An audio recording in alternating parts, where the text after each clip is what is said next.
internationally displaced people and host community children accessing education opportunities. Mr. Speaker, Canada is going to continue to work with our allies. We will continue to assess the situation daily.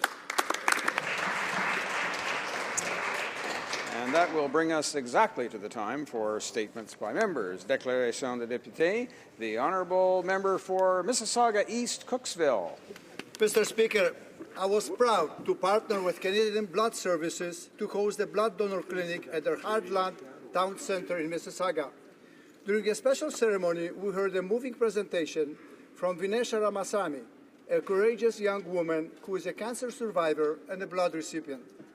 There were tears in so many eyes when Vinesha looked towards those as they were donating blood and personally offered her thanks to them for giving the gift of life. She thanked Debbie, who bravely made her first donation, Ernie, who was giving his 75th donation, and Robert for his 100th blood donation. I also rolled up my sleeve. One must lead by example, Mr. Speaker. I am proud to say that a total of 33 units of blood were collected on that day, which is estimated to save the lives of 99 patients. I encourage all members of this House and all Canadians who are able to donate blood to give the gift of life. Thank you, Mr. Speaker. The honourable member for Victoria. Mr. Speaker, I rise because it's Purple Day, a day that has been recognized all over the world when we come together to support people living with epilepsy. More than 300,000 Canadians are living with epilepsy, and over 15,000 people learn each year that they have it. It's believed that the number of Canadians living with this disorder is even higher, but due to prejudice and stigma, many people are reluctant to seek treatment. We must remember to lend our support to people living with epilepsy every day, in the workplace, in social settings, and at home. Let these purple ribbons on our purple clothes be a launching point for discussions, questions, compassion, and acceptance. I'd also like to recognize the work of Epilepsy Canada, a nonprofit organization dedicated to raising awareness of what epilepsy is and raising funds to support people living with this condition and research into treatment. Mr. Speaker, I ask the House to join me in encouraging Canadians to learn more about epilepsy, to build greater understanding of the challenges faced by people living with it. The honourable member for Leeds, Grenville. Mr. Speaker, today is World Theatre Day, and worldwide people are celebrating live theatre in their communities. Live theatre creates energy and spirit. It is a catalyst for ideas, understanding, creativity, and economic development. It helps us look at ourselves and better understand who we are as it explores the meaning and value in our lives. As the Professional Association of Canadian Theatre's messenger, Miego Uchi, says in part, and I quote, "Drama shows us again and again that we are made up of many selves and wear many different identities. In any place that even a single performer and a single audience member can gather, theatre can offer a potent and powerful moment of communion and connection for the performers and viewers watching the same human experience acted out before them. That is what theatre does best," end quote. Mr. Speaker, I wish to congratulate all those who work in theatre, including those at the Thousand Islands Playhouse in Gananoque and at the St. Lawrence Shakespeare Festival in Prescott, in my riding of Leeds Grenville, as they celebrate World Theatre Day. The honourable member for Ottawa, Vanier. Mr. Speaker, I rise today to express my solidarity with the venerable Ottawa Vanier institution, Congregation Beth Shalom, which has been located in the core of Ottawa at Chapel and Rideau Streets for almost 60 years now. It still remains very active, dynamic, and open to all ages. On the occasion of their 50th anniversary, I congratulated the congregation for embracing a vision shared by many of us that Canada is an open, pluralistic, and democratic society. Now, a decision has been made, with a great deal of thought, that the shul will relocate to the Soloway Jewish Community Center in the western part of the city. The Torah is the most sacred text read on a weekly basis. Because the Torah are so sacred, they need to be handled and transported with the utmost of respect. Therefore, the congregation is organizing a relay walk from Chapel Street to Broadview Avenue on Sunday, March 29th. Although I regret their departure, I will have the privilege of walking with the congregation in the spirit of appreciation and respect. Thank you, Mr. Speaker. The honourable member for Dauphin, Swan River, Marquette. Mr. Speaker, as chair of the Conservative Hunting and Angling Caucus, I've had the honour of meeting with hunting and angling groups from across Canada. Hunters and anglers were Canada's first environmentalists, and that conservation legacy lives on to this day. I have visited many hunter-supported conservation projects in all regions of Canada, and I am amazed at the dedication and effectiveness of hunting and angling groups in creating conservation projects that deliver real conservation results. This view was confirmed by a recent Cornell University study that looked at hunters' contributions to conservation. The study noted that, quote, hunters were more likely than non-recreationists to enhance land for wildlife, donate to conservation organizations, and advocate for wildlife, all actions that significantly impact conservation success. The study went on to label hunters as, quote, conservation superstars, and concluded that the more time we spend in nature, the more likely we are to protect it. Mr. Speaker, hunter and angler conservation projects benefit all society through the conservation of biodiversity, improving water quality, and enhancing the health of ecosystems. The honourable member for Vancouver Kingsway. Recently, I had the privilege of meeting with the Trout Lake Youth Council. Led by Coordinator Bernie Dion, the council is comprised of some 80 students in grades 8 through 12 from Gladstone, Windermere, and Van Tech secondary schools in Vancouver. These outstanding young people meet every week in Vancouver Kingsway and are dedicated to helping our community. They adopted John Henry Park and committed to leading a community cleanup once a month. They organized an electronics recycling pickup and doubled what all other city sites have done combined. They volunteered at the Community Centre's Family Day event, which drew 2,500 parents and children to a full day of activities. They invite speakers on a variety of topics to expand their knowledge and connect with community leaders. Mr. Speaker, at a time when Canada needs leadership and citizen engagement, this outstanding group of young people is setting an example for us all. On behalf of the Parliament of Canada, I want to say thank you to the fantastic members of the Trout Lake Youth Council. The honourable member for Westlock, St. Paul. Great honour that on April 11th I'll be marching down Main Street, St. Paul with the Mlay Army Cadets in commemoration with the Battle of Vimy Ridge. As you know, the Battle of Vimy Ridge is not only significant for its military contribution to World War I, this battle marked the first time in which all 4 Canadian divisions, comprising of troops from across the country, fought as a cohesive unit. It is this image of national unity and triumph that gives the battle importance to Canadians. The Battle of Vimy Ridge was essentially the event that came to symbolize Canada's coming of age as a nation. For this, we honour the men who fought and are eternally grateful to those who lost their lives that April of 1917 in France.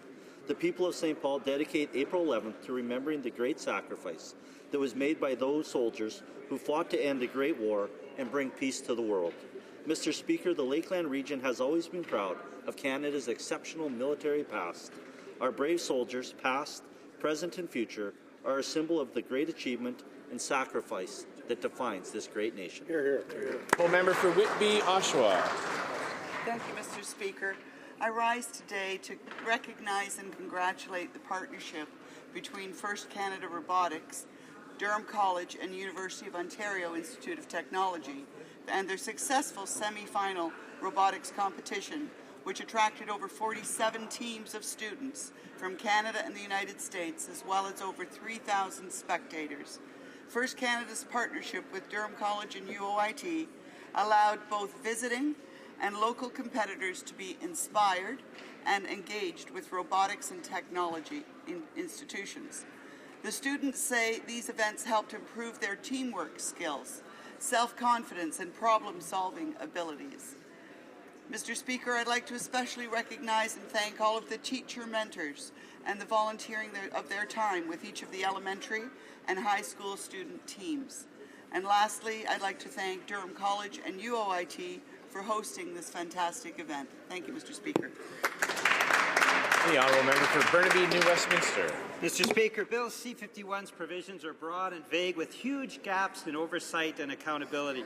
These broad new powers could target, for instance, peaceful anti-pipeline protesters on Burnaby Mountain, citizens in Burnaby and in New Westminster who protest the government agenda, environmentalists and First Nations opposing pipeline expansion to the BC coast, or Aboriginal communities engaged in peaceful civil disobedience to protect their traditional territories.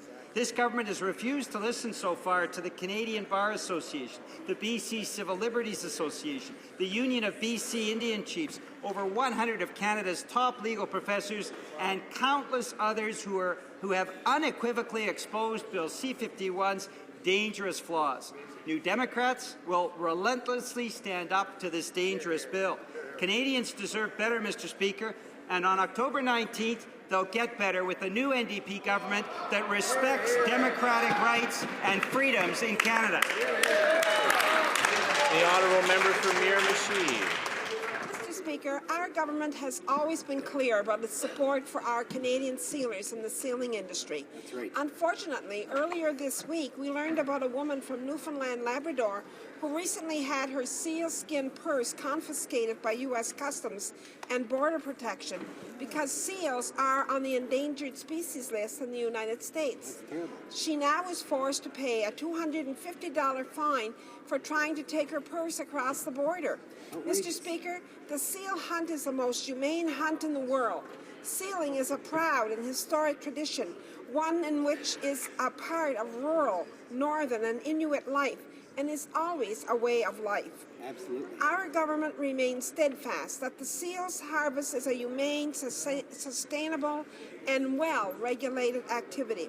We stand behind the thousands of Canadians in coastal and northern communities who depend on the seal harvest to provide a livelihood for their families and recognize the important role that sealing plays in the management of aquatic ecosystems. That's right. The honourable member for Scarborough-Rouge River. We cannot sacrifice the fundamental freedoms that are central to Canadian society in the name of bolstering public safety. We can and must protect both. The government must listen to the experts who testified before the Committee on Public Safety, warning against Bill C-51 and the overarching attack on fundamental freedoms. The experts agree with the NDP that the bill gives broad and new powers to CSIS without enhancing oversight, including provisions that could impact legitimate dissent and does not produce a plan to counter the radicalization in Canadian communities. My main concern is about the vague definition of what constitutes a terrorist in the bill. Being born as a Tamil in Sri Lanka, I have experienced what a broad definition of terrorism can mean for an entire people. I've seen and heard from innocent people who have lost everything because of vague definitions of terrorists. As a Canadian parliamentarian, I demand oversight and clear definitions of what is a terrorist and what is legitimate protest. I will stand with the NDP to defend our Charter of Rights, for our fundamental freedoms, and for what makes us a strong nation. The honourable member for Brandon Souris. Mr. Speaker, the high tax, high debt Liberals and NDP will raise taxes on Canadian families to pay for their gigantic spending promises.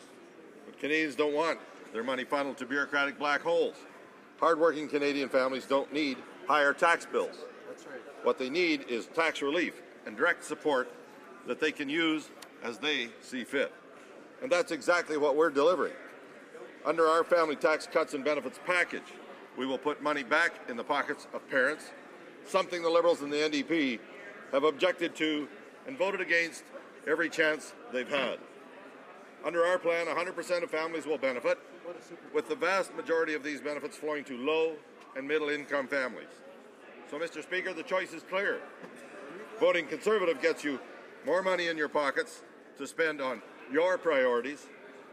Voting for the opposition just gets you higher taxes and more debts. Amen. The honourable member for Halifax West. Mr. Speaker, it's an honor to stand in this place to help promote awareness of epilepsy by recognizing Purple Day. Thousands of people across Canada will wear purple today as they celebrate our nation's leadership in epilepsy awareness. I thank my colleagues, many of whom are only too familiar with epilepsy, for their generous support and for wearing purple with pride today. Purple Day was founded by Cassidy Megan of my riding to raise international awareness about epilepsy, a condition affecting 300,000 Canadians and 50 million people worldwide.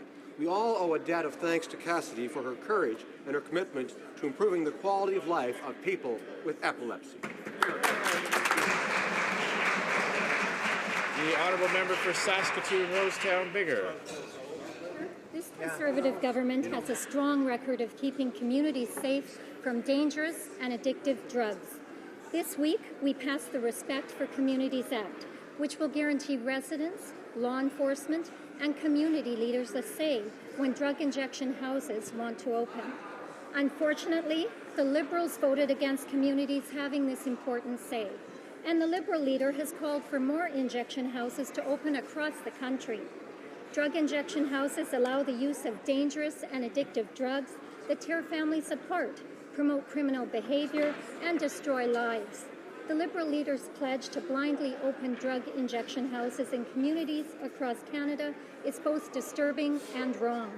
Our Conservative government will continue to support treatment and recovery programs that work to get addicts off drugs while ensuring that our streets and communities are safe for Canadians and their families.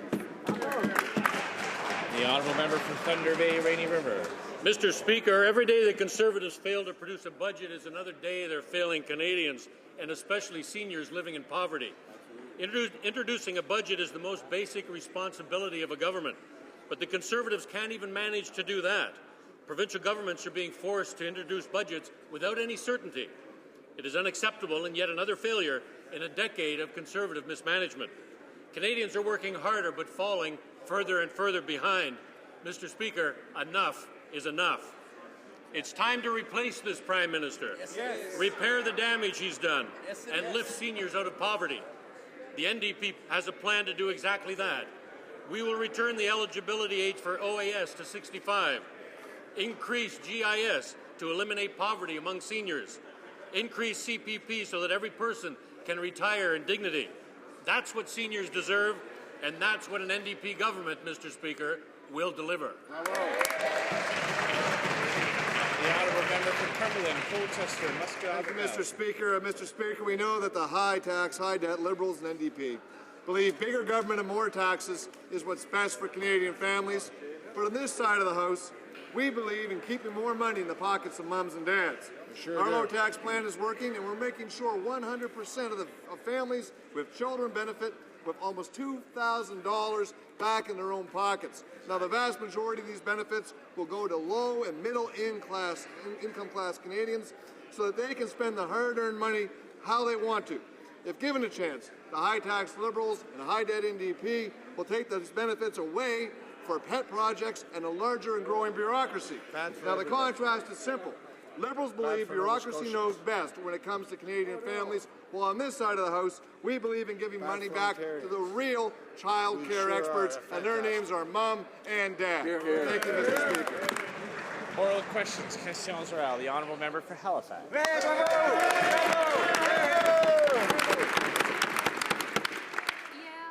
Mr. Speaker, yesterday the Prime Minister chose to ignore the concerns raised by his war in Iraq and Syria, to the detriment of humanitarian aid in those countries that so need it. With asylum requests from Iraq and Syria at a 22-year high, can the government explain its inaction? The Honourable Minister of Immigration.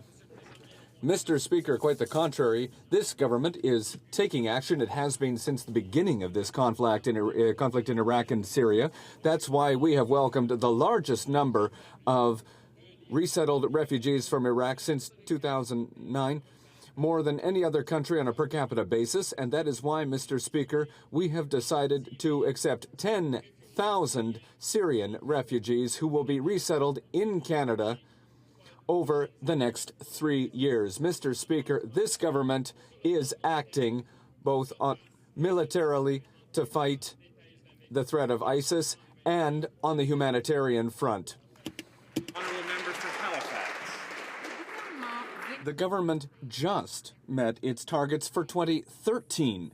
That's 2 years late to bring in 1,300 refugees from Syria. That's without taking into account their promise to take in 10,000 other refugees in 3 years. What is the minister's plan to ensure that the government keeps its promises on time? The Honourable Minister of Citizenship and Immigration. Mr. Speaker, the NDP is ignoring the facts on this file, as in many other files. Since the beginning, we have fulfilled our goal for 2013-2014, and in January of this year, we announced a much more ambitious target of 10,000 refugees who will be resettled from Syria over 3 years.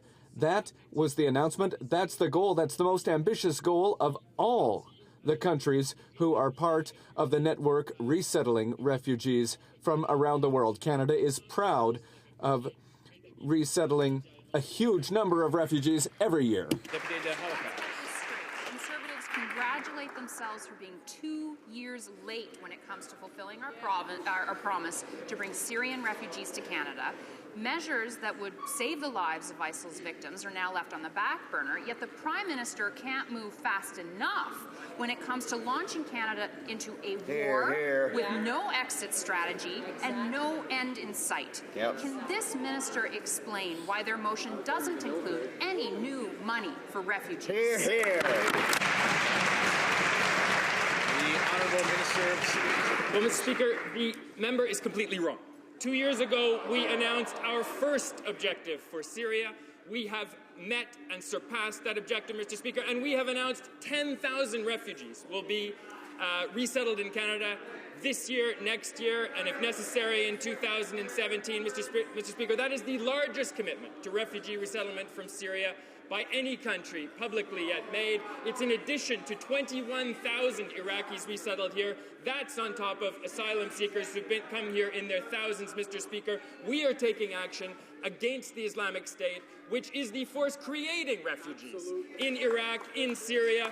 We have to act militarily in humanitarian terms and also to resettle refugees. The Honourable Member for St. John's East. According to media reports, yesterday's briefing from the Department of National Defence was clear about how long they see the mission in Iraq and Syria lasting. Years. The Minister of National Defence has admitted as much, and the Minister of Foreign Affairs has compared the mission to Afghanistan. Can the government confirm that this one-year extension of the mission is actually only the first step in a much longer engagement? How long do they expect the Canadian Armed Forces to be in Iraq and Syria? The Honourable Minister of National Defence. Mr. Speaker, the terms of the motion and the government's extension are clear for the next 12 months based on the RCAF commitment of 6 fighter jets, 2 surveillance aircraft, a refueler, 69 special operations forces, and a training mission near Erbil. That is the mission that we are seeking support for from this place. To get back to the last question, though, Mr. Speaker, we just had a visit here from Iraqi refugees, some amongst the 21,000 accepted to Canada. You know what they told us? They said, please ask the opposition parties to support this military program because we want our people to be able to go back to their homes in Iraq, Mr. Speaker. They want protection for those vulnerable minorities. That's what they want. Honourable Member for St. John's East.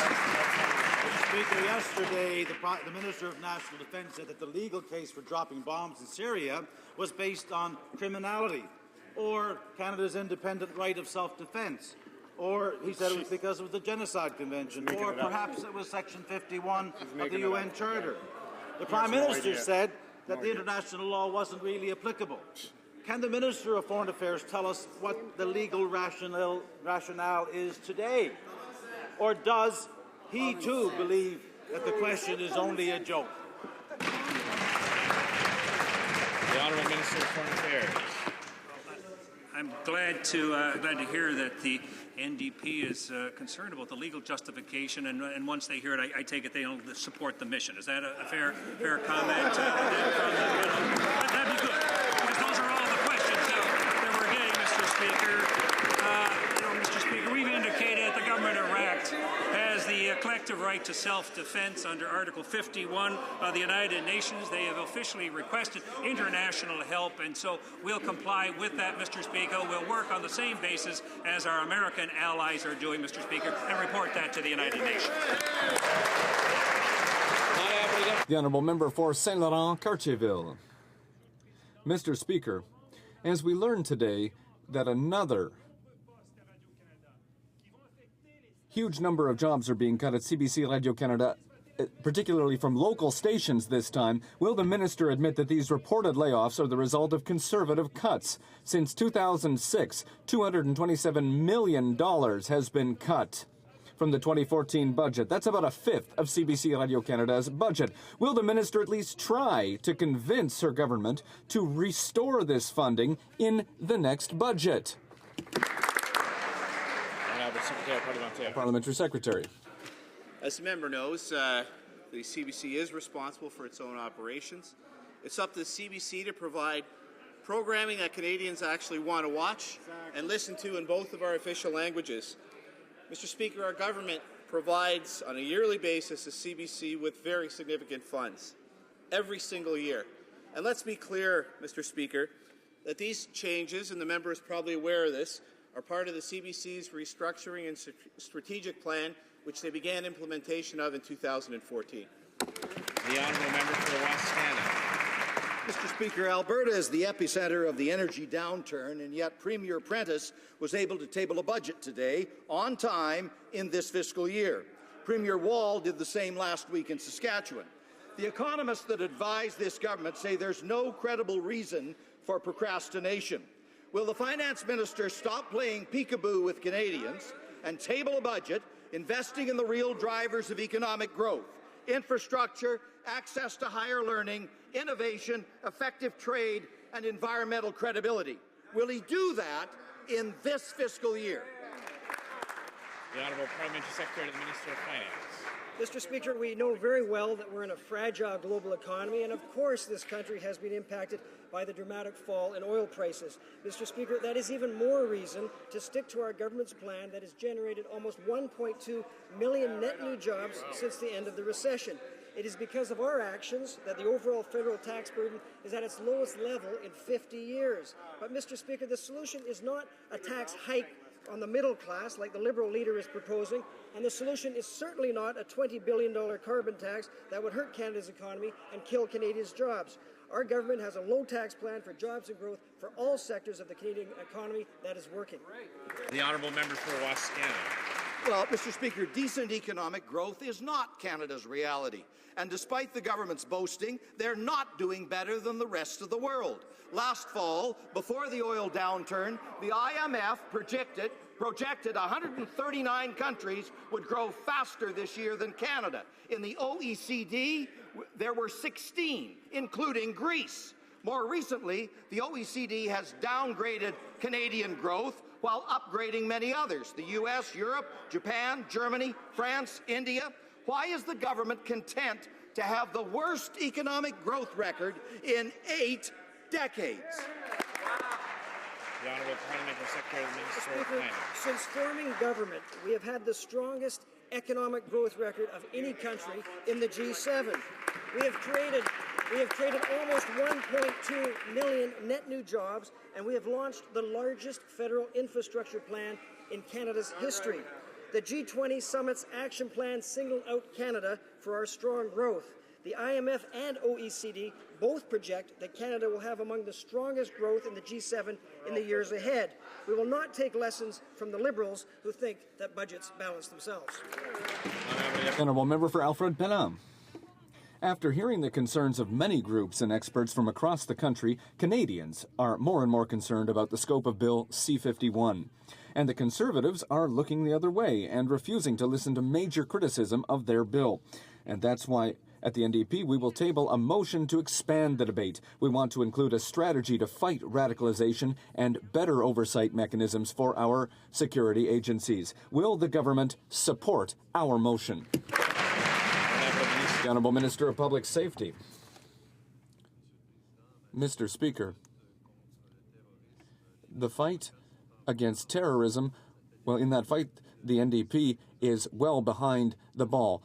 For 2.5 years, we've had an anti-terrorism strategy in place. The NDP did not support that. I would like to thank the members of the committee who are doing important work, who've heard from dozens of witnesses over the last couple of weeks. They'll hear from more witnesses tonight.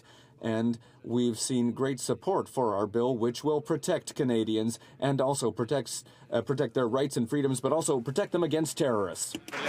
The Honourable Member for Alfred Penham. I don't know if we're listening to the same public safety community, Mr. Speaker, given what the minister seems to think that witnesses are saying. Yesterday, at the committee studying Bill C-51, we heard more criticism. The Canadian Association of Civil Liberties was unequivocal. Much of C-51, they say, is unconstitutional and would violate Canadians' basic rights. Does the minister not understand that his bill will violate the fundamental rights of Canadians. The Honourable Minister of Public Safety. Mr. Speaker, I hope that our NDP friends will listen to the Supreme Court opinion which said that the Canadian model that we have for an oversight committee is a perfect balance between intelligence and privacy rights. Bill C-51 targets jihadist extremists and prevents them from being able to execute terrorist threats against the West, particularly against Canada. I think that these measures to fight terrorism in Canada are necessary to protect the freedom of Canadians. This is a professor from the University of Western Ontario who said that. The Honourable Member for Alfred Penna. Thank you, Mr. Speaker. Speaking of witnesses who've appeared before the Public Safety Committee to speak out against Bill C-51, we had the Canadian Bar Association, which has criticized the new powers of disruption for CSIS agents, powers that are almost limitless. The Canadian Bar Association has said that it's unacceptable that violating guaranteed charter rights is up for discussion, especially in secret procedures where only the government will be represented. Why is the government insisting on passing a half-baked bill that waters down our fundamental values? Honourable Minister of Justice. Speaker, this is legislation, as the Minister for Public Safety has said numerous times, and others who are learned on this bill see it for what it is. It's there to protect Canadians. It's there to do so in a balanced way. And with respect to the powers that are vested in judges, the Canadian Bar Association has somehow indicated that this is putting judges in a compromised position. Well, Mr. Speaker, this is what judges do each and every day in a preemptive way when they examine warrant applications. Mr. Speaker, this is exactly what judges should be doing in a preemptive way. This, of course, is an undertaking that judges at the federal court will do that we believe is necessary to enhance the protection of Canadians. The honourable member for Squamish. Well, Mr. Speaker, the ministers over there still don't get it. Bill C-51 is chock-a-block full of measures that threaten Canadians' rights and freedoms, but missing key elements that would actually help keep Canadians safer. That's right. The committee heard today from community leaders like Zarka Nawaz, who are working on the ground to prevent radicalization. They desperately need more resources, not divisive rhetoric from this government. Why is de-radicalization not a priority for this government when we know it works and it can actually prevent future attacks? Well, Mr. Speaker, I'm proud to attend a cross-cultural roundtable, but you should also have listened. I hope he was there when Ms. Rahil Raza, she's the president of the Muslims Facing Tomorrow. What did she say at committee? That legislation is important to combat radicalization, that we need better tools to track jihadists who travel overseas, Mr. Speaker. That's the reality, Mr. Speaker, and she don't have a problem with sharing information, because what? The larger picture, Mr. Speaker, is that of the security and safety of Canada. Ms. Raza gets it. When will the NDP get it, Mr. Speaker? The honourable member for Squamish. What the minister forgot to mention, she said, was that the bill lacked sufficient oversight. So he's selectively quoting from his own witness. Yes, of course. So despite the fact that leaders from faith communities have testified at public safety, they all agree we urgently need a national de-radicalization strategy, and that Bill C-51 lacks critical oversight mechanisms that would prevent abuse. How can the minister refuse to act in the face of overwhelming evidence that his bill is fatally flawed? 45 out of 48 witnesses are telling us that this bill needs to be amended or abandoned.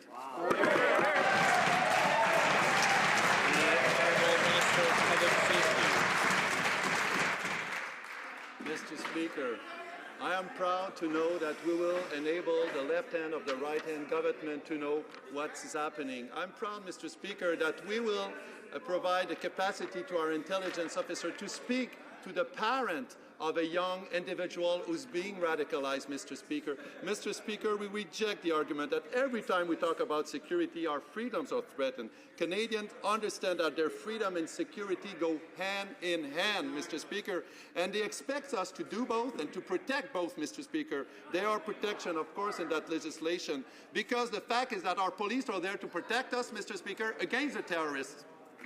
The honourable member for Parkdale High Park. Well, Mr. Speaker, their spy bill will criminalize environmentalists, but they're not even waiting till the bill is passed. Conservatives have already attacked the environmental movement, calling them radicals and foreign threats. Yeah. Meanwhile, they're just regular Canadians that care about protecting our natural world. But the Conservatives are spending $13 million on a charity audit witch hunt to silence people who disagree with them. Shameful. Meanwhile, they're cutting CRA auditors and giving out the wrong information to businesses. When will the minister stop deflecting and call on the Auditor General to look into the mess she's made of CRA? Here, here. The Honourable Parliamentary Secretary. Mr. Speaker, that's total nonsense. The member knows very well that CRA audits occur at arm's length. They're conducted free of any political interference or any political motivation, and the CRA Charities Directorate acts independently. Mr. Speaker, the rules regarding charities and political activities are long-standing, and, without question, charities must respect the law. Mr. Speaker, the only political interference there is the political lobbying by that member opposite. The honourable member for Parkdale High Park. But that's not true, Mr. Speaker. The conclusions of the study from the Environmental Law Centre at the University of Victoria are very clear.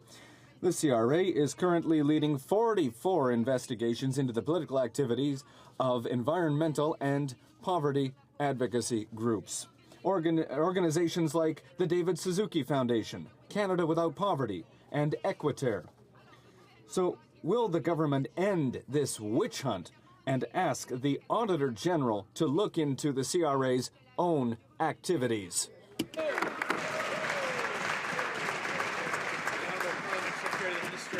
Mr. Speaker, it's nonsense and it's more nonsense. So let's take a look at what CRA actually does.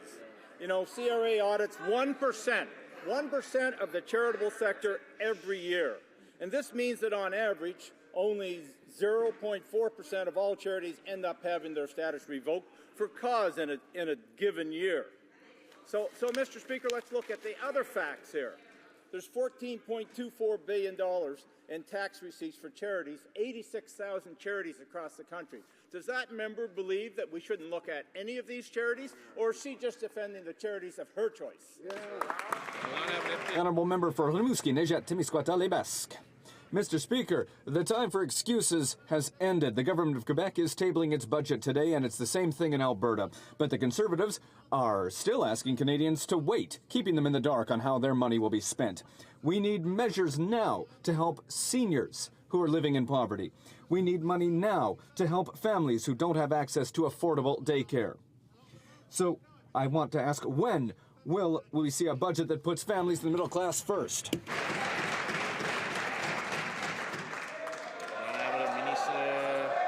The Honourable Minister. Order. The Honourable Minister of Infrastructure. Mr. Speaker,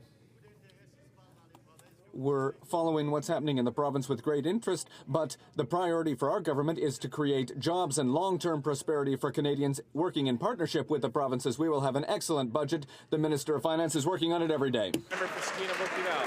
Here. The news out of Alberta today, Mr. Speaker, is that somehow, despite low oil prices, the government managed to actually table a budget. Whoa, and that's in a province that's much more impacted by low oil prices than here in the federal government. But here in Ottawa, it seems that the finance minister has enrolled in the witness protection program, and the federal budget is still just a gleam in the prime minister's eye. Yet Canadian seniors living in poverty need answers. Canadian parents needing affordable childcare need a plan, and the increasing number of Canadians who are out of a job need some hope. When is this government, when is this finance minister going to show up and do his job? When are we finally going to see a federal budget? Honourable Minister of Employment. Mr. Speaker, the NDP names seniors who are on hard times. The only plan by the NDP and Liberals is to raise their taxes. They talk about parents who are in need of childcare. The NDP and Liberals only offer them higher taxes and ending the universal childcare benefit that has actually helped parents. They mentioned the Canadians who are out of work. The only plan by the NDP and Liberals is to raise taxes on those who might hire people. Mr. Speaker, we will not be introducing a budget to raise taxes the way the NDP and Liberals would propose. Instead, we will continue our long-standing record of lowering taxes for families and job creators. It has created 1.2 million jobs, and we're just getting started. Well said. Honourable Member for Bourassa. Mr. Speaker, Statistics Canada and TD Bank are clear. We're seeing the worst job growth numbers in 40 years, and the unemployment rate continues to climb. Quebec and Alberta are tabling their budgets today, and the Minister of Finance of Canada would rather listen to them instead of tabling his own budget. The Conservatives are paralyzed. They have no plan, they have no budget, they have no solutions. What is the Conservative government waiting for to show leadership, cooperate with the provinces, and finally table a budget in this House? Honourable Minister of Employment. Mr. Speaker, taxpayers understand what the Liberal leader doesn't understand.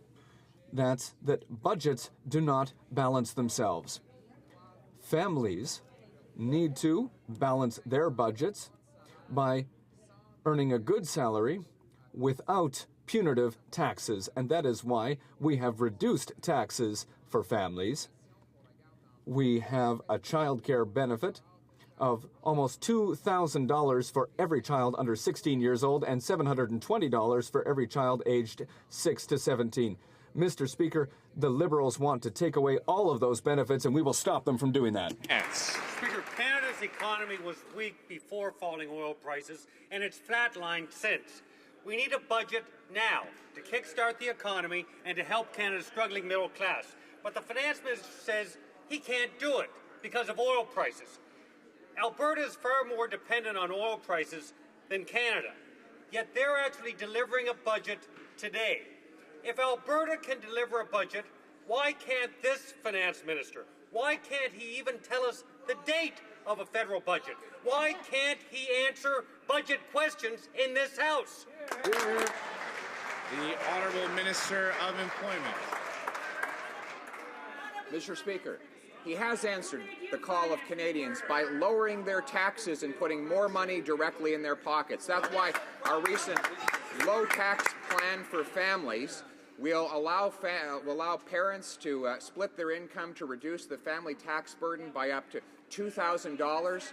The Liberals want to take that money away and raise taxes. We're giving, through the fall update, $2,000 per preschooler and $720 for each child 6 through 17. That's money directly in the pockets of parents that the Liberals would take away.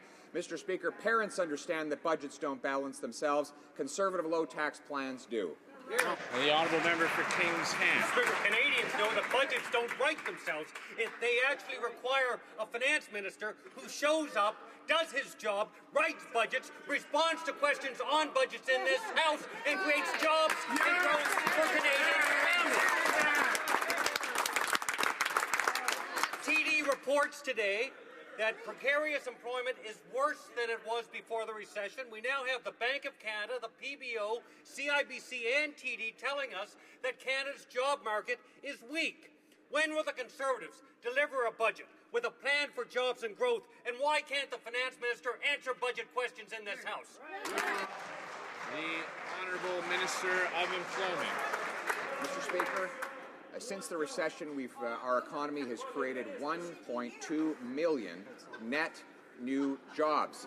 85% of them are full-time, 2/3 of them are in high-wage industries, and after tax and inflation, take-home pay is up by 10%. That is the result of a low-tax plan that encourages hiring and lets the workers who get hired keep more of what they earn. The Liberals' only plan is to let the budget balance itself and raise taxes on Canadian families. That is why the Canadian people have entrusted us with the responsibility of the economy, and that is why we are delivering. The Honourable Member for Abitibi-Temiskaming. The former chair of the Commission on the Future of the Healthcare System in Canada, Roy Romanov, says that the system is close to a tipping point. The government's inaction is leading directly to privatization and increased costs. And then there are the cuts to provincial transfers. Our system needs leadership, Mr. Speaker. why won't the Conservatives sit down with the provinces to ensure that our healthcare system is sustainable and universal? Honourable Minister of Health. Speak to the provinces on an ongoing basis. I've sat down with them twice now in the last 2 years to talk about the healthcare system, and what we have a lot of common interest in is actually working on the issue of innovation in the healthcare system. We already provide from the federal government $40 billion annually. In terms of stable and predictable funding, that's health transfer increases by almost 70%. But what a lot of health ministers, including myself, are focused on now is on health innovation and finding better ways to make that money work in a more sustainable way and a more cost-effective way. So true. The honourable member for Victoria. The truth is that this government's failure of leadership and lack of vision is putting our cherished public health care system at great peril. The Conservatives have failed to address important challenges like the high cost of prescription drugs. They've unilaterally slashed funding, and they've taken no steps toward the next generation of health care, like taking action on pharmacare or home care. Mr. Speaker, when will the Prime Minister sit down with the provinces and territories to work on strengthening our public health care system together? The honourable Minister of Health. Mr. Speaker, I just had a conversation with the Minister of Health from British Columbia where we talked about the need to work together on a pharmaceutical strategy. The bottom line is Canadians pay some of the highest costs for drugs in the world because we are purchasing separately, and it's a divide-and-conquer situation. We're working with the provinces. They're already doing a lot of bulk purchasing, but we'd actually like to be at the table. We've started to work with them on that, and we think we can save hundreds of millions of dollars, if not billions of dollars, to the system. The honourable member for Dartmouth, Cole Harbour. Thank you, Mr. Speaker. Both the current and former Minister of Employment and Social Development have had nothing but praise for the Parliamentary Secretary for his, quote, important work in producing a report on employment insurance processing. Now, I can tell you that people in Atlantic Canada are keen to read this wonderful work because under this government, they have been struggling with longer and longer wait times to receive their EI benefits. Right. But unfortunately, the government has not made this work available to Canadians. Right. So when will this minister release the report? Will he table it in the House here today? The honourable Minister of Employment. Well, Mr. Speaker, as I mentioned, my parliamentary secretary has done great work on behalf of his constituents and all Canadians. The reality is the majority of EI claims are now processed within 28 days of making their claim. We have two-thirds are now fully or partially automated, and we've increased efficiency in this area by 42% over the last decade. Mr. Speaker, we're also hiring more staff during the peak seasons for employment insurance, but more importantly, our economy has created 1.2 million net new jobs as a result of our low-tax plan, giving people who are on unemployment insurance the opportunity to get off and get into a job. Thank you. Honourable member for Trois-Rivières. Mr. Speaker, the plundering of the Employment Insurance Fund is continuing to create victims. Various studies and personal testimony have confirmed that the program is very bad for seasonal workers. The current system doesn't take into account the needs of entrepreneurs and those in the agricultural, tourist sector, the forestry sector in Quebec and New Brunswick. So instead of making life harder for the unemployed and seasonal worker, will the minister finally take measures to develop seasonal employment in the regions that are affected? Honourable Minister of Employment. Mr. Speaker, the NDP likes to fearmonger about these issues, but in fact, this information is false. All of these warnings and the wringing of hands is about nothing. We are working to create jobs, Mr. Speaker. 1.2 million jobs have been created. 85%, rather 85% are in full-time, and 45% of those are high-paying jobs. St. Paul. Mr. Speaker, earlier this week, the House debated on and voted at second reading on Bill S7, the Zero Tolerance for Barbaric Cultural Practices Act. While our Conservative government is taking a strong stance against harmful barbaric practices, the opposition failed to stand up and take action. Could the Minister for Citizenship and Immigration please explain to this House how important this piece of legislation is to protect women and girls in Canada? The Honourable Minister of Citizenship. Thank you, Mr. Speaker, and I'd like to take this opportunity to thank the Honourable Member from Kildonan and St. Paul's for her excellent work on these issues and on human trafficking. She's a leader. And Mr. Speaker, with Bill S7, this government is taking action to ensure that no woman or girl is a victim in Canada of earlier forced marriage, polygamy, or so-called honour-based violence. We're showing zero tolerance for barbaric cultural practices because violence against women and girls is always wrong. It's never okay, even when some falsely defend it in the name of tradition or culture. And sadly, Mr. Speaker, that's exactly what the opposition have been doing. The NDP spoke strongly against this bill in this House. The Liberals refused to call this violence barbaric. They have avoided a recorded...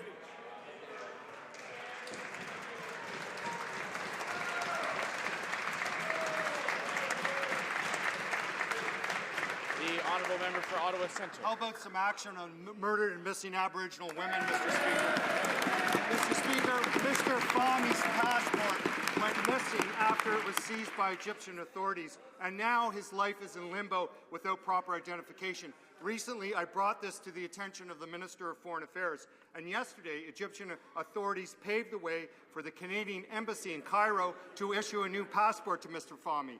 This would allow him to move on with his life. The question is, what steps has the Canadian government taken to issue Mr. Fahmy a new passport?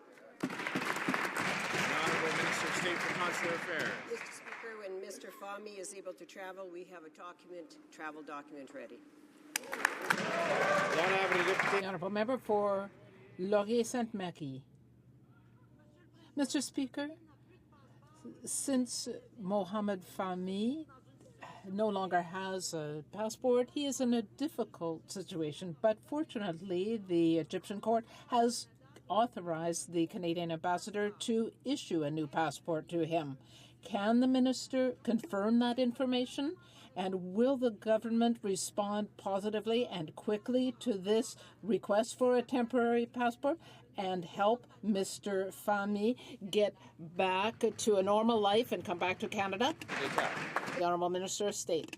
Canada does continue to call for an immediate and full release of Mr. Fahmy. We also have a travel document ready when Mr. Fahmy is able to travel. The Honourable Member for Vancouver-Kingsville. As the Conference Board has just demonstrated, the Conservative trade strategy for Asia has underperformed, with Canada losing ground to our competitors in investment, services, and value-added exports. And now we're missing another opportunity. The Asia Infrastructure Investment Bank is being launched and will be a major international institution providing access to billions in Asian infrastructure projects. The deadline to become a founding member is March 31, and the UK, Germany, France, and Australia have all joined. Will Canada join too, or will Conservatives miss another key opportunity to engage with Asia? The Honourable Parliamentary Secretary. Mr. Speaker, Canada continues to assess whether it will become a member of the Asian Infrastructure Investment Bank and will make a decision that is in Canada's national interest. We have also been informed that Canada's participation will be welcome at any time. Honourable Member for Beauharnois-Salaberry. Mr. Speaker, we've just learned that the CBC is going to have to cut another 100 positions to meet its budget. That will mean 8 in Toronto, 7 in Sudbury, 11 in Acadia, all because the Conservatives have cut these budgets. Will the minister finally stop gutting the CBC and invest in our public broadcaster? Honourable Parliamentary Secretary. I'm happy to repeat the answer I gave to this question earlier in question period. The CBC is responsible for its own operations. It's up to the CBC to provide programming that Canadians actually want to watch and listen in both English and French. And, Mr. Speaker, our government provides the CBC with significant funds on a yearly basis. Let's be clear, Mr. Speaker, and as I stated earlier, the fact is that the CBC has put forward its restructuring and strategic plan for the future endeavors that it is going to partake in.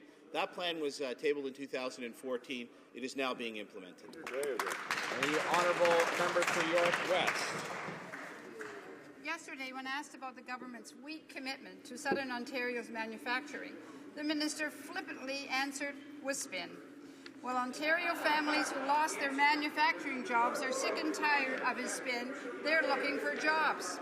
It's been more than 2 years since Parliament authorized over $200 million to help rebuild Ontario's struggling manufacturing sector. Can the minister list even 5 projects that have been funded by the advanced manufacturing sector specifically, or is he just going to give us more spin? Hear, hear. The Honourable Minister of Industry. Mr. Speaker, it wasn't spin, it was a direct answer to the question, and what I described was exactly what she's asked for, a specific project, and it was a robotics project at Sick Kids Hospital that helps kids that is now going to be sold around the world. She wants another example. On Monday, I was in Burlington, Ontario, at L3 Westcam for an investment that's going to save over 800 jobs in Burlington and expand them into Don Mills because they're creating world-class technology for Earth observation on land and sea and by the sky. This is creating jobs all throughout Southwest Ontario. Our government invested in it. The Liberal Party voted against it. We're going to keep ignoring them and keep supporting Southwest Ontario. The honourable member for Trinity Spadina. Mr. Speaker, it's not just the private sector that's being fed false hope by this government. The public sector is also being dished out some pretty empty rhetoric as well. Let's be clear.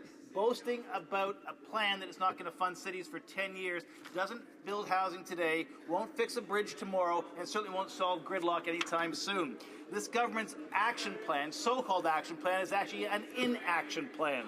This week it's the mayor of Calgary who's pleading with Ottawa to cut out the fake checks and send a real check. Cut a real check to get infrastructure built. When will the finance minister come out from under his desk, wherever he is, and drop a budget, fund cities, get real Canadians working on real projects in real cities now? The Honourable Minister of Infrastructure. Mr. Speaker, this member knows very well that when he was in municipal politics some years ago, we don't have any support from federal government at the Liberals era. I was mayor like many, 26 other members of our caucus are former municipal politicians. When we talk about municipal politics, we know very well what it is on our side. We met 13 meetings across the country to prepare the new Building Canada plan with municipalities, Federation of Canadian Municipalities, all provincial organizations representing municipalities. We're delivering for them and they know it. The Honourable Member for Portneuf, Jacques-Cartier. On March 16th, a plane crashed at the end of the runway at Neuville Airport near a residential area.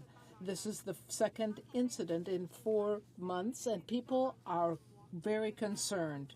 There is clearly a serious problem there. The Minister of Transport made a commitment to meet with people over a year ago, but she never returned their calls. Will the minister keep her promise and meet with people to resolve this problem at the airport? Honourable Minister of Transport. Speaker, with respect to air safety in Canada, despite substantial increases in air traffic in general, Canada actually boasts the lowest rate of accidents in the modern era. Transport Canada inspectors and inspectors of the Transportation Safety Board are those who should be contacted with respect to accidents that happen at aerodromes. They do the investigation to tell us what's going on. I know that these incidents are being looked at by officials, and we look forward to their reports. The Honourable Member for Churchill. Mr. Speaker, the Conservatives have denied funding for a life-saving airstrip for remote northern Saskatchewan First Nation.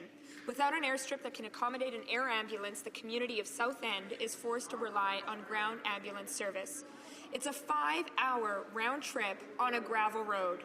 People's lives are at risk, and First Nations deserve better. So will the minister stop making excuses, come to the table, and fund this life-saving airstrip? Great question.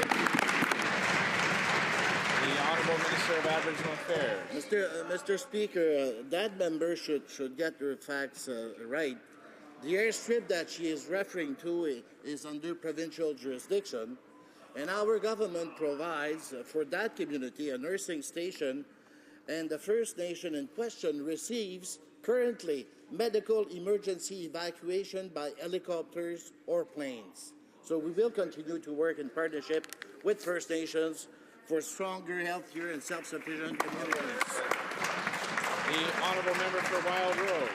Mr. Speaker, Canadians simply can't understand why the worst of the worst violent offenders would ever be let out of prison. And thankfully, our government is listening. This is in sharp contrast to the opposition parties who promote and support policies like the Liberals' Feign Hope Clause and who oppose tougher sentencing regimes for murderers who also commit sexual assault and kidnapping. Can the Minister of Justice please update this House on our government's actions to protect Canadians? Good question. The Honourable Minister of Justice. Thank you, Speaker. I thank the member from Wild Rose for his well-articulated question. In fact, we are the only party in the House who are trusted to get tough on the worst and most violent offenders in this country. In fact, I want to commend my predecessor as well as the Prime Minister and members on this side of the House who have supported this initiative. And as the Prime Minister said when this bill was introduced, there are certain crimes so repulsive that only lifelong punishment adequately reflects their awful nature. C-53 will ensure that the most heinous, violent offenders and the most horrific crimes will receive a life sentence in Canada, and it will mean just that, a sentence for life. The honourable member for Sudaford North. The crisis in Syria has entered its 5th year with extensive human suffering. The UN estimates 220,000 have died and more than 4 million are seeking refuge in neighbouring countries. Today, the UN High Commissioner for Refugees said the conflicts in Syria and Iraq are pushing asylum claims to their highest levels in 22 years. Next week, the UN Secretary General will chair a donor conference on the enormous humanitarian needs in the region. Will the Minister attend this important conference? The Honourable Minister of International Development. Mr. Speaker, I thank the member for this question. Canada will be well represented at the conference, and I must remind the House that Canada is the 6th largest country donor in Syria. In the last 6 months, especially in Syria, Mr. Speaker, Canada's support has meant that 16 million people have access to safe drinking water, 4.1 Syrians have access to food assistance. Emergency assistance is provided to nearly 3 million refugees in neighboring countries. Mr. Speaker, we should be proud of this record, and we encourage the other countries that committed to pay what they pledged. Thank you. The Honourable Member for Louis-Hébert. Mr. Speaker, Davy Canada employs over 1,100 workers at its Lévis shipyard. Today, Davy has the largest dry dock and the highest production capacity in the country. The hard work by the management and workers has paid off. Davy Shipyard is now waiting for an answer from the federal government regarding a major contract with the Canadian Navy. Can the minister commit to supporting shipbuilding in Quebec and people in Lévis and finally make a decision? Honourable Minister. With respect to the Davy Shipyard, in fact, our government already has provided contracts to do important work on the Louis Saint Laurent and on the De Grossier icebreakers. Mr. Speaker, just recently we announced another federal contract for the Davy Shipyard in terms of extending the life of the Canadian Coast Guard ship, the Earl Grey. But Mr. Speaker, Davy is welcome to bid on any and all future government opportunities. There are indeed billions of dollars left in the National Shipbuilding Procurement Strategy for which they could qualify. Bravo. Bravo. The honourable member for Yellowhead. Mr. Speaker, our government knows that there are many costs involved in raising a family, and every little bit counts, especially when you have children. That's why our government has cut taxes of all kinds, personal taxes, business taxes, the GST. Can the Minister of State for Social Development please update this House on what our government is doing to help Canadian families? The Honourable Minister of State. Thank you, Mr. Speaker, and I thank the member from Yellowhead for that question. What we're doing to help families is we're actually listening to families. Yesterday I was in Vancouver at the Westside Family Place talking to everyday families about our universal child care benefit expansion and enhancement. Mr. Speaker, mums and dads from a variety of walks of life, some of them are having a hard time making ends meet. They are so happy about the expanded benefit. They're happy because it's going to be increased, because every month they count on that check. We're going to continue that, and you know what we're going to continue to do? Listen to the real experts on childcare, on raising families, on families' priorities. That's Mom and Dad. Thanks, The honourable member for Jonquière-Alma. Mr. Speaker, credit card purchases are increasing, but small retailers are continuing to pay the highest user fees in the world, 1.5 to 3%. And this hits small merchants very hard in my region and in Quebec. Will the Minister of Finance use the next budget to finally regulate these abusive fees, as Australia and England have done at 0.5 and 0.3%? The Honourable Parliamentary Secretary to the Minister of Finance. Debit and credit card code of conduct. Clause 4 says that merchants that accept credit card payments are not obligated to accept debit card payments. The code promotes fair business practices. Shamefully, the NDP have voted against all of these initiatives to strengthen the code. The Honourable Member for St. Leonard, St. Michel. Mr. Speaker, recently at the request of the UN, the government agreed to accept 10,000 more Syrian refugees by 2017, but the country is not under the moratorium. We need to get people that are already outside the country. So when will the government act on those who are already in Canada? Mr. Speaker, I would like to thank the honourable member for his question. The government, as he pointed out, has made a commitment to accept 10,000 more Syrian refugees. We are taking action on humanitarian issues, and we are working with Canadians and organizations and urging them to accept and help resettle these refugees. Period for today. I imagine the Honourable Member for Burnaby, New Westminster would like to pose the Thursday question. Merci beaucoup, Monsieur le Président. Thank you very much, Mr. Speaker. I have good news for Canadians. It is important to point out that there is just over 200 days left in the life of this government. So finally, Canadians will have an opportunity on October 19th to send this government packing. The majority of Canadians are sick of this government, Mr. Speaker. And the other good news, Mr. Speaker, because even if this government is intolerant when it comes to debates in this House, and even if they have a cut-off testimony in the Public Safety Committee, what is important to point out is that Canadians are following the debates within that committee, and that even if around C-51 the majority of Canadians approve this bill, now, Mr. Speaker, the majority of Canadians do not approve